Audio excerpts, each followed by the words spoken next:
வணக்கம் நண்பர்களே, இது VDL பிளாக்ஸ். கதை கேட்கலாம் வாங்க. முல்லைக்கு தேர் கொடுத்த வீரயுக நாயகன் வேள்பாரியின் கதையை கேட்க வந்த உங்க எல்லாருக்கும் நன்றி. உங்க எல்லாரையும் பாரிய பார்க்க பரம்புமலைக்கு கூட்டிட்டு போறதுல எனக்கு ரொம்பவே மகிழ்ச்சி. மணவிழா முடிஞ்சதும் நீலன் புதுமனை நோக்கி மயிலாவை அழைச்சிட்டு போறான். அவனுக்கு பின்னால பாரியும் வேட்டூர் பழையனும் தேக்கனும் போனாங்க. அவங்கள தொடர்ந்து ஊரே வந்துகிட்டு இருந்துச்சு. கூட்டத்தின் ஆரவாரமும் கேலி பேச்சும் பன்மடங்கு கூடியிருந்துச்சு. எங்கும் உற்சாக பேரொளி. கொஞ்சம் தொலைவுல பெண்களின் கூட்டத்தினூடே இருந்த ஆதினிய பாக்குறான் பாரி. அவளின் கண்கள் அங்கும் இங்குமாக தவித்து அலைஞ்சிட்டு இருந்துச்சு. வழக்கத்துக்கு மாறாக இருப்பதை உணர்ந்து அவள் அருகில் சென்றான் பாரி. கலங்கிய அவள் கண்களில் நீர் பெருகி இருந்துச்சு. அது வரைக்கும் போன எபிசோட்ல பார்த்தோம். அதுக்கப்புறம் என்ன நடந்துச்சுன்னு இந்த எபிசோட்ல பார்க்கலாம். நம்ம கதை கேட்கறதுக்கு முன்னால நம்ம சேனலுக்கு சப்போர்ட் பண்ண அனைத்து நல்ல உள்ளங்களுக்கும் நன்றி. தொடர்ந்து சப்போர்ட் பண்ணுங்க. வாங்க கதை கேட்கலாம். வீரயுக நாயகன் வேள்பாரி, பாகம் 71. கலங்கி நின்ற ஆதினி சொன்ன செய்தி எல்லாரையும் அதிர்ச்சிக்குள்ளாக்குது. உதிரனும் அங்கவையும் மணவிழாவுக்கு வந்து சேரவில்லை அப்படின்றதா அந்த செய்தி. எவ்வியூரிலிருந்து மணவிழாவுக்கு ஒரு வாரத்துக்கு முன்பே தன் தோழிகளோடு புறப்பட்டாள் அங்கவை. 4 நாட்களுக்கு முன்புதான் புறப்பட்டாள் ஆதினி. 2 இரவும் 3 பகலும் என பயணித்து மணநாளுக்கு முதல் நாள் வந்து சேர்ந்தாள் ஆதினி. அவள் வந்த பொழுது விருந்தினர்களின் பெருங்கூட்டம் வேட்டுவன் பாறைக்கு வந்து சேர்ந்திருந்தது. பரம்பு நாடு 400க்கும் மேற்பட்ட ஊர்களை கொண்டது. தொலைவில் உள்ள ஊர்களிலிருந்து அருகில் உள்ள ஊர்களிலிருந்து பலரும் வந்து சேர்ந்திருந்தாங்க. தன் கூட்டத்தோடு ஆதினி வந்த பொழுது வேட்டுவன் பாறை மக்கட்கூட்டத்தால் திணறி கிடக்குது. எல்லாரும் ஆதினியை கண்டு நலம் கேட்டாங்க. 2 முறை சங்கவைய பாக்குறா. அங்கவையோ கண்ணில் படவே இல்லை. இந்த பெருங்கூட்டத்துல தன் தோழிகளோடு எங்கேயாவது சுத்திக்கிட்டு இருப்பா அப்படின்னு நினைச்சா. ஆனா நள்ளிரவுல தொடங்கின குறவிய கூத்துல இணையர்கள் எல்லாரும் களம் இறங்கிய பொழுது அங்கவையும் உதிரனும் ஆடும் ஆட்டத்தை பார்க்க மிகுந்த ஆவலோடு வந்து நின்றுட்டு இருந்தா. ஆனா அவங்க 2 பேரும் களம் இறங்கல. குறவை கூத்தில் பங்கெடுக்காம எங்கே போனாங்க அப்படின்னு தேட தொடங்கிய பொழுது எதிர்பட்ட அங்கவையின் தோழி கிட்ட கேக்குறா. எவ்வியூரிலிருந்து புறப்பட்ட முதல் நாள் இரவு புலிவால் குகையில தங்கணும். மறுநாள் காலையில் எழுந்த பொழுது உதிரன் வந்திருந்தான். நீலன் மயிலாவுக்கு அதி சிறந்த பொருள் ஒன்றை மணவிழாவென்று தந்து மகிழ்விக்க வேண்டாமா அப்படின்னு கேக்குறான்.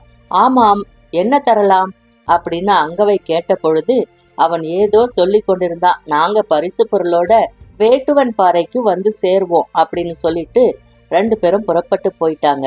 இன்னைக்கு வந்துருவா அப்படின்னு நினைச்சேன், இன்னும் வரலையா அப்படின்னு கேட்டா அந்த தோழி. உதிரனோட தோழர்கள் யாருக்குமே இது பத்தி தெரியல. நீலனும் மயிலாவும் புதுமனை புகுந்தவுடன் நிலைமையை பாரிக்கிட்ட விளக்குறா ஆதினி. அன்றிரவு வேட்டுவன் பாறையில அனைவரும் தங்கியிருந்தாங்க. பொழுது விடிந்தது. ஆனால் உதிரனை பற்றி எந்த செய்தியும் யாருக்கிட்டையும் இல்லை. அதுக்காக யாருமே பதற்றம் கொள்ளல. உதிரனும் அங்கவையும் சிறுவர்கள் அல்ல. காடறியும் பயிற்சியில் முதன்மை வீரனாக விளங்கியவன் தான் உதிரன். அங்கவையும் இணை சொல்ல முடியாத வீரமுடையவள் தான்.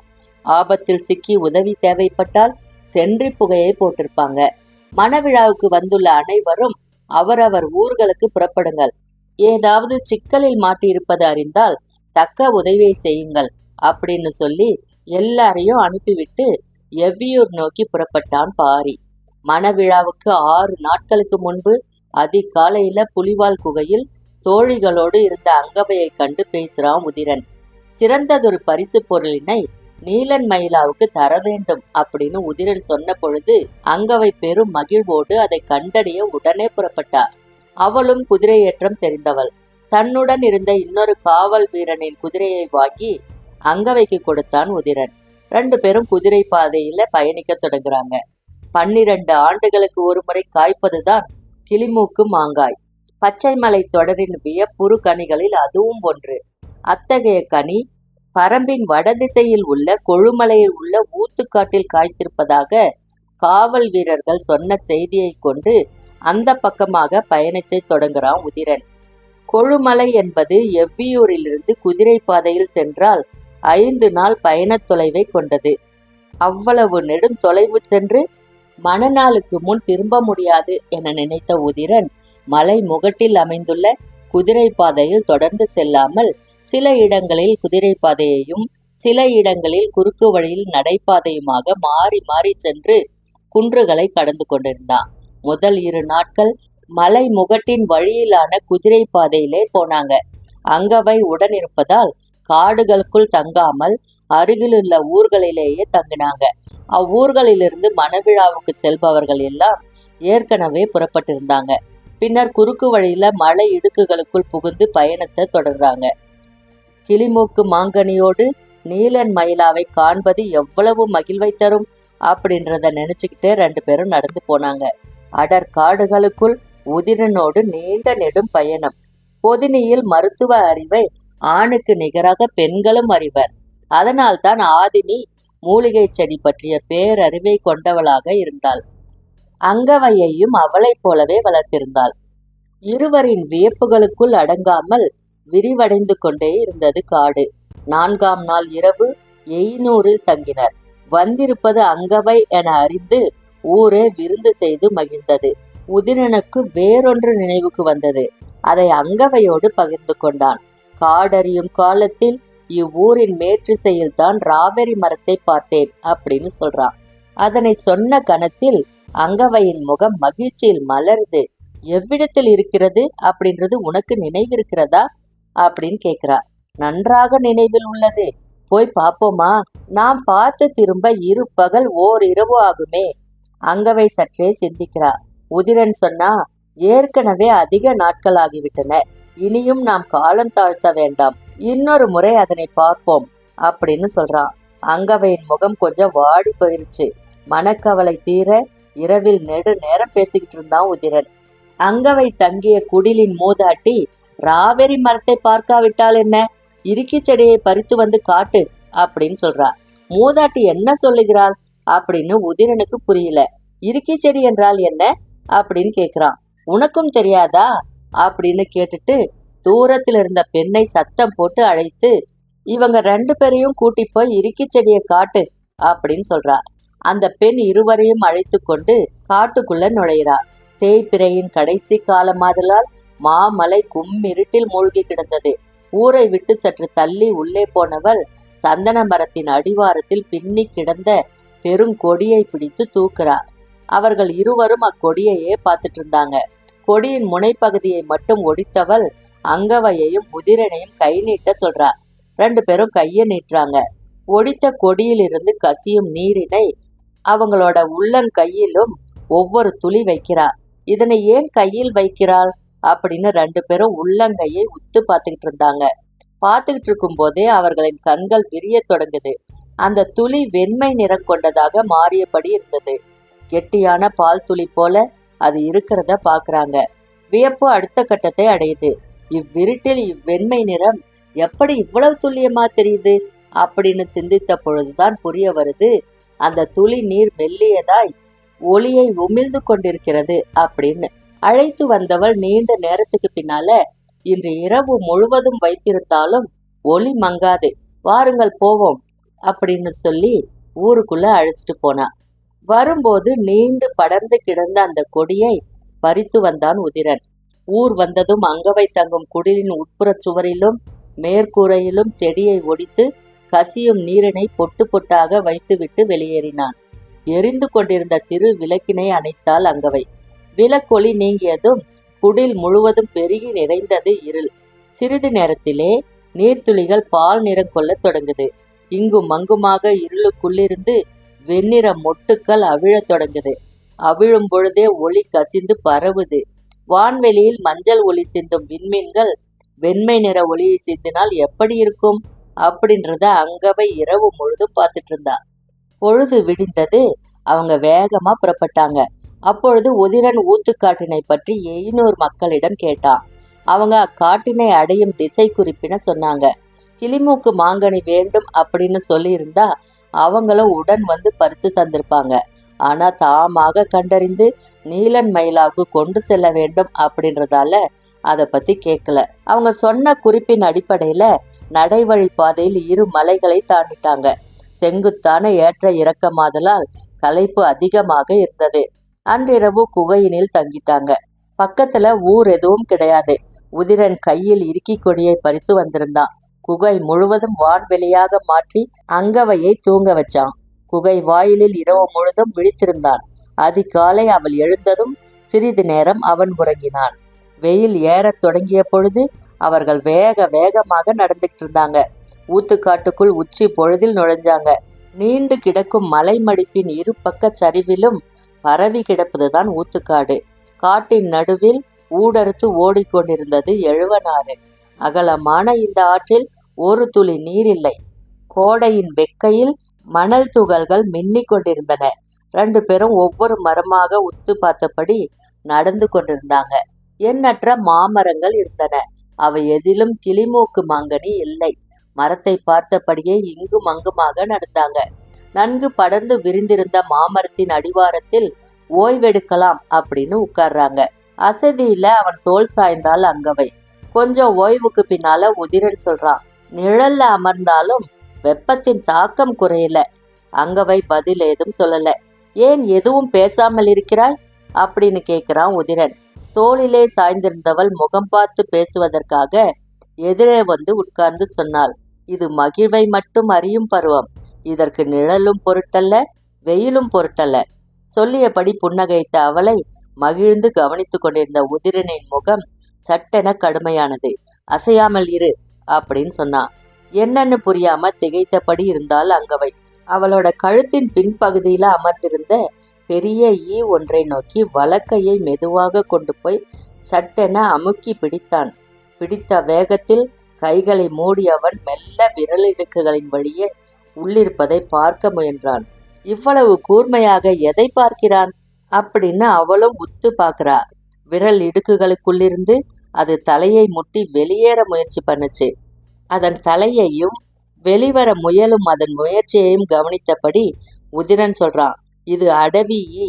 3-4 ஈக்கள் கடித்தால் சற்று நேரத்திலே மனிதன் மயக்கம் அடைந்து விடுவான். எண்ணற்ற ஈக்கள் மொய்த்து கொண்டு கடித்தால் மரணம் கூட ஏற்படலாம். கன நேரத்தில் அங்கவையின் முகம் இறுகி உறைந்தது. அதனை கவனித்தபடி உதிரன் சொல்றான், இந்த ஈ உன்னை கடிக்கவில்லை, அமர்ந்ததும் பிடித்து விட்டேன். அது மட்டுமல்ல, ஓர் ஈ கடித்தால் ஒன்றும் ஆகிவிடாது. தலையை மறுத்து ஆட்டியபடி அங்கவை சொன்னாள், உனது முதுகில் 3-4 ஈக்கள் இருப்பதை அப்போதே பார்த்தேன். சற்றே அதிர்ந்தான் உதிரன். அப்படின்னு சொல்லிக்கிட்டே அவனோட முதுகுப்புறமாக வந்து பார்க்கிறா. 3 ஈக்கள் முதுகோடு ஒட்டி இருந்துச்சு. மரத்தில் சாய்ந்திருந்ததால் மரப்பட்டை அழுத்துகிறது அப்படின்னு நினைச்சிட்டு இருந்தான் உதிரன். அவள் தட்டி விட்டதும் அவை பறந்து வெளியேறிச்சு. அந்த இடத்தில் முள் குத்தியதை போல குருதி இருந்தது. ஒன்றுக்கும் மேற்பட்ட ஈக்கள் கடித்துள்ளன அப்படின்றத அவளின் முகம் பார்த்து உணர்ந்த உதிரன் சொல்றான், நீ கலங்காதே, ஒருவேளை நான் மயக்கமுற்றாலும் சில பொழுதில் எழுந்து விடுவேன், பதற்றமடையாமல் இரு அப்படின்னு சொல்றான். அங்கவை சற்றே படப்படப்போடு இருக்கிறா.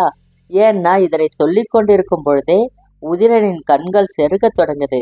அதனை கவனித்தவள் அவனது தலையினை தனது மடினில் மெல்ல சாய்க்கிறார்.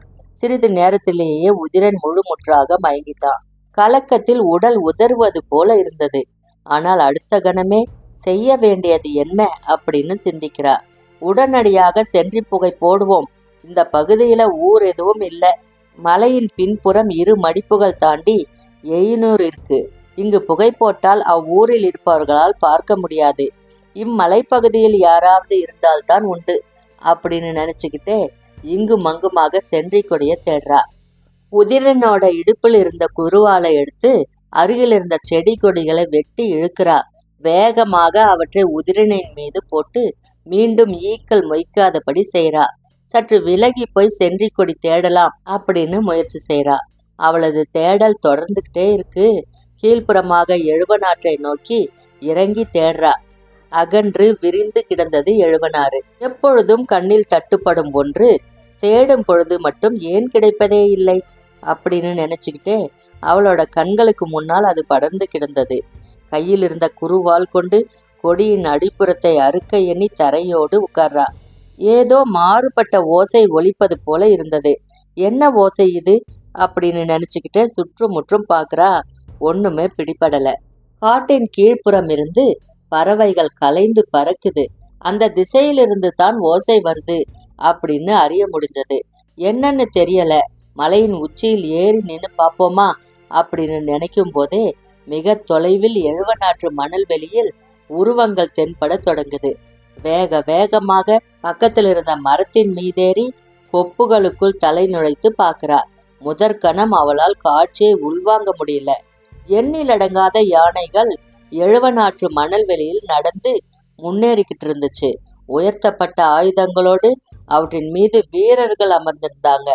ஆற்றின் இரு கரையையும் அடைத்து கொண்டு அந்த படை வந்துகிட்டு இருந்துச்சு. காணும் காட்சியை அவளால நம்பவே முடியல. வந்துகிட்டு இருந்தது பெரும் படை அப்படின்றத அவளோட சிந்தனைக்குள்ள ஆழ பதிக்கிறா. கண்கள் காட்சியை அலசி கொண்டிருக்க எண்ணம் செய்ய வேண்டியதை பற்றி சிந்திக்குது. மூலப்படைக்கு முன்னால் தூசிப்படை வரும் அப்படின்றது அவளுக்கு நல்லாவே தெரியும். அப்படின்னா ஆற்றின் இரு கரைகளிலும் எதிரிகள் முன்னேறி வந்துகிட்டு இருக்கிறாங்க. எண்ணிய கணத்தில் மரம் விட்டு சட்டென குதித்து இறங்கி உதிரனை நோக்கி ஓடுறா.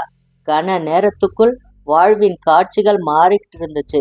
மேலே கிடந்த செடி கொடிகளை விலக்கி அவனது கன்னத்தில் அரைந்து மார்பில் குத்தியும் எழுப்ப முயற்சி பண்றா. உதிரன் உணர்வற்று கிடக்கிறான். அங்கவ ஏதேதோ செஞ்சு பார்க்கறா. கண்கள் கலங்குது. தலைமுடியை பிடித்து உலுக்கி பார்க்கறா. எந்த பயனும் இல்லை. சட்டென அதே மரத்தின் மேலேறி பொருத்தமான கிளையின் முனையில் போய் நின்று இலைகளை விலக்கி பார்க்கறா.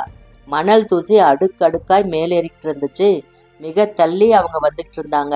ஆனா ஆற்றின் எதிர்ப்புற சரிவிலிருந்து புலிச்சின்னம் பொறிக்கப்பட்ட பதாகையை ஒருவன் அசைத்து காண்பிப்பது அவளுக்கு தெரிந்தது. வந்துகிட்டு இருக்கிறது சோழனின் படை அப்படின்னா அதே அளவு தொலைவில் இந்த பக்கமும் தூசிப்படை முன்னேறி இருக்கும் அப்படின்றது புரியுது. வெறி கொண்ட ஆவேசத்தோட மரம் விட்டு இறங்குறா. இங்கும் மங்குமாக தேடி நீண்டு கிடந்த இண்டங்கொடியை இரு பனை உயரத்துக்கு வெட்டி எடுக்கிறா. ஒரு முனையில உதிரனின் கால், இடுப்பு, மார்பு அப்படின்னு அனைத்து பகுதியையும் மேல் நோக்கி தூக்குவதற்கு ஏற்ப இறுக கற்றா. அவன் எவ்வித அசைவும் இல்லாம இருக்கிறான். இண்டங்கொடியின் மறுமுனையை மரத்தின் கிளைகளுக்குள்ளே எரிந்தாள். தாழ்ந்திருந்த கிளையில் விழுந்து மறுபக்கமாக சரிந்தது.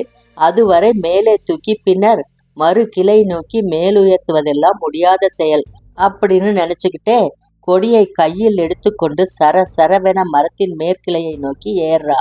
பொருத்தமான இடமென தென்பட்ட கவட்டை வடிவ கிளையில் கொடியை போட்டு மறுபக்கமாக கீழே எறிகிறா. மரம் விட்டு இறங்கியவள் இழுத்து மேலே தூக்க வசதியாக உதிரனை மரத்தினை ஒட்டி சாய்வா உட்கார வச்சு பின்புறமாக தொங்கிக் கொண்டிருக்கும் கொடியை இழுக்க ஆயத்தமாகிறா. இரு கைகளுக்குள்ளும் அடங்காத அளவு அகலம் கொண்டிருந்த இண்டங்கொடியை பிடித்து வாகா நிற்க முயற்சி பண்றா. நகரும் படையின் ஓசை பெருக்கெடுத்து முன்னகர்ந்து வருது. தூசி படையின் கண்களுக்கு மனிதர்கள் தெரிந்தால் வெட்டி எரிந்து விட்டு போவார்கள் அப்படின்னு நினைச்சுக்கிட்டே கொடியை இறுக பிடித்து வலு கொண்டு இழுக்கிறா. உதிரன் மெல்ல அசைஞ்சு கொடுக்கிறான். ஆனா அவ்வளவு வலுமிக்க வீரனின் உடலை இழுத்து மேலேற்றுவதெல்லாம் எளிய செயலே இல்லை. ஆவேசம் கொண்டு முயற்சி செய்றா அங்கவை. அமர்ந்த நிலையில் இருக்கும் உதிரனை நின்ற நிலைக்கு கூட கொண்டு வர முடியல. இது தனி மனிதராக செய்யும் முயற்சி அல்ல அப்படின்றது தெளிவா விளங்குது. ஆனா இந்த முயற்சியை விட்டா உதிரனை காப்பாற்ற வேற எந்த வழியுமே இல்லை அப்படின்றதும் உறுதியா புரியுது. எண்ணங்களை ஒருங்கிணைத்து முழு மூச்சோடு முயற்சி பண்றா. வீரமும் வலிமையும் சிந்தனையில்தான் உள்ளன. அதனால்தான் சிறுவர்களை வைத்துக்கொண்டு திரையர்களின் கூட்டத்தை நடுமலை வரை எதிர்கொண்டான் தேக்கன். அத்தனை முறை தாக்குதலுக்கு ஆளான பின்னாலேயும் தளராம இறுதி வரை ஓடினாங்க கீதானியும் அளவனும்.